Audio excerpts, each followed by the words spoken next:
Hello friends, welcome to Galaxy Classes. उम्मीद है आप लोग बहुत अच्छे होंगे। अभी जो ये छोटा सा सेशन है वो बेसिकली एक इन्फॉर्मेशन देने के लिए है कि आने वाली 31 तारीख को हम लोग एक लाइव इंटरसिटी क्विज कंपटीशन कर रहे हैं, जैसे हमने पहले भी की हुई है, लेकिन इस बार ये बहुत ज़्यादा इंटरेस्टिंग होने वाली है। इस बार ये कहा गया ना कि ज्ञान का महासंग्राम, तो इट वाज लाइक दैट कि हमने पहले जीएस की तो किया हुआ था क्विज, बट इस बारी जो हमारी क्विज है वो जीएस के सिवा कुछ अदर सब्जेक्ट्स की है। अब इसमें कौन कौन से शहर भाग ले रहे होंगे, तो दोस्तों इस बारी 4 शहर हमारे भाग ले रहे होंगे। पहला शहर है हमारा पटना, दूसरा शहर है हमारा दिल्ली, तीसरा शहर है हमारा लखनऊ और चौथा जौलौन। दैट मीन्स जो हमारा ये ज्ञान का महासंग्राम या नॉलेज फाइट होने वाली है, ये इन 4 शहरों के बीच में होने वाली है। रूल्स क्या हैं, किस तरीके से हम लोग कर रहे होंगे, उन सारी बातों को मैं अभी डिस्कस कर रहा हूँगा। अब सबसे पहला जो आता है कि भाई यहाँ पर कौन कौन से सब्जेक्ट होंगे, तो सब्जेक्ट के बारे में हमारी जो इंफॉर्मेशन है वो ये है कि इस बार जो हमारी आने वाली 31 तारीख को क्विज होने वाली है या ज्ञान का महासंग्राम होने वाला है, उसमें 2 सब्जेक्ट होंगे। पहला मैथमेटिक्स और दूसरा इंग्लिश। हर एक सब्जेक्ट से 20 क्वेश्चन पूछे जाएंगे। दैट मीन्स मैथ से भी 20 क्वेश्चन और इंग्लिश से भी 20 क्वेश्चन। लेकिन इस बार थोड़ा सा चेंज करने वाले हैं हम लोग। इस बार ये होगा कि आपके पास जब क्विज आएगी तो उसी टाइम पे आपके स्क्रीन पर टाइमर भी प्रेजेंट हो रहा होगा। वो क्वेश्चन के अकॉर्डिंग हम टाइमर लगाएंगे।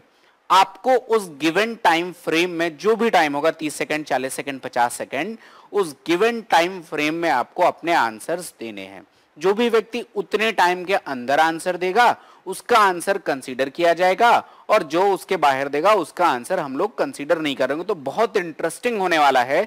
दूसरा, अभी तक तो आप क्लासेस लगातार ले रहे हो, बैक टू बैक क्लासेस में टाइम होता है, आप आराम से करते हो। या तो आप मॉक देते हो तब आपको रियल टाइम में करने का मजा आता है, या फिर ऐसे मजेदार क्विज हम लोग करेंगे जहां पर आपके पास हर क्वेश्चन के लिए टाइम होगा और आपके सामने वो टाइमर चल रहा होगा, आपको उस टाइम फ्रेम में आंसर देना होगा। तो बहुत मजा आएगा और तैयार रहिएगा इस चीज के लिए। मैथमेटिक्स में हमारा अप्रोच क्या होगा, जो क्विज का होगा, पूरी मैथमेटिक्स में कुछ बेहतरीन शानदार क्वेश्चन जो कि उस टाइम फ्रेम में किए जा सकते हो, मतलब बहुत शानदार शानदार क्वेश्चन हम पिक कर रहे होंगे। सेम केस विद इंग्लिश, तो उसमें बहुत सारे ऐसे क्वेश्चन में बहुत सारे बच्चों को डाउट होता है, ऐसे ही जिसमें ज्यादातर लोग गलती करते हैं, ऐसे सारे क्वेश्चंस को हम उस क्विज में डाल रहे होंगे। अब दोस्तों इसके बाद जब हम आते हैं कि भाई ये तो हमारे दोनों सेक्शन से अलग अलग क्वेश्चन होंगे, पहले मैथ्स का सेक्शन होगा, दोबारा इंग्लिश का सेक्शन होगा, और सबसे लास्ट में भाई इसका आंसर कैसे करना है हमारी इस क्विज का। तो जैसे हमने पहले किया था, एग्जाम्पल के तौर पर हमें दे रखा है कि भाई आपके पास एक क्वेश्चन पूछा गया कि कैपिटल ऑफ इंडिया क्या है, और आपको 4 ऑप्शन दे दिए गए। तो अब 4 ऑप्शन में जो व्यक्ति जिस शहर से होगा उस अकॉर्डिंग वो आंसर दे रहा होगा। फॉर एग्जाम्पल अगर कोई लखनऊ से है तो पहला जो उसका वर्ड आएगा वो क्या आ रहा होगा, Lucknow. That means L for Lucknow. दूसरी बात, क्वेश्चन नंबर कौन सा है, आपके पास क्वेश्चन नंबर मेंशन होगा, क्वेश्चन 1 2 3 4 वॉट एवर। तो क्वेश्चन नंबर 1 है तो आपने लिखा क्वेश्चन नंबर 1, और उसके बाद जो भी आपका ऑप्शन है ABCD, जो भी ऑप्शन होगा आपको वो लिखना है। फॉर एग्जांपल कि यहां पर कैपिटल ऑफ इंडिया दिल्ली है तो हमने लिख दिया C।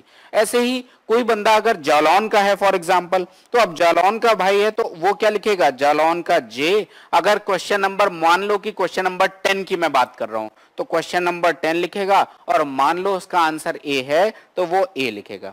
तो इस तरीके से आपको आंसर करना होगा, लेकिन इस बार ही मजा ये आने वाला है कि आपको टाइम फ्रेम में आंसर देना है, उतने टाइम के अंदर और निश्चित फॉर्मेट में। दैट मीन्स इस फॉर्मेट में जो आंसर देगा हम उसी का आंसर कंसीडर कर रहे होंगे। नहीं तो बहुत सारे बच्चे क्या लिख देंगे, A लिख देंगे, B लिख देंगे, C लिख देंगे। तो हम फिर ये कैसे डिक्लेयर करेंगे कौन सा शहर जीता। आप अपने शहर को रिप्रेजेंट कर रहे होगे तो वहां पर शहर को मेंशन करना भी जरूरी है, क्वेश्चन को भी रिप्रेजेंट करना जरूरी, क्योंकि हो सकता है कई बारी कुछ लोगों का नेट कनेक्टिविटी इशू होता है, वो कुछ पहले क्वेश्चन का आंसर दे रहे हो या बाद में, इसलिए क्वेश्चन नंबर भी मेंशन करना जरूरी है। और तीसरा, आपका आंसर क्या है ये भी आपको वहां पर लिखना होगा, और वो गिवन टाइम फ्रेम में जो भी आंसर देगा उन आंसर्स को हम कंसीडर कर रहे होंगे। तो बस दोस्तों यही एक इंफॉर्मेशन देनी है, और कोई डाउट हो इसके रिगार्डिंग तो आप हमें कमेंट सेक्शन में लिख सकते हो। एक कैसे अटेम्प्ट करना है सब कुछ पूरा इंस्ट्रक्शन के हम आपको एक PDF भी प्रोवाइड करा देंगे, और मिलते हैं 31 अगस्त को शाम को 7 बजे हमारी एक क्विज होने वाली है, तो तैयार रहिए, अपने अपने सब्जेक्ट की तैयारी करते रहिए। मैथ्स पढ़ना है, इंग्लिश पढ़ना है, और देखते हैं इस बार कौन सा शहर हमारी वो क्विज जीत रहा है। तो चलो फिर दोस्तों, मिलते हैं 31 तारीख को। Thank you.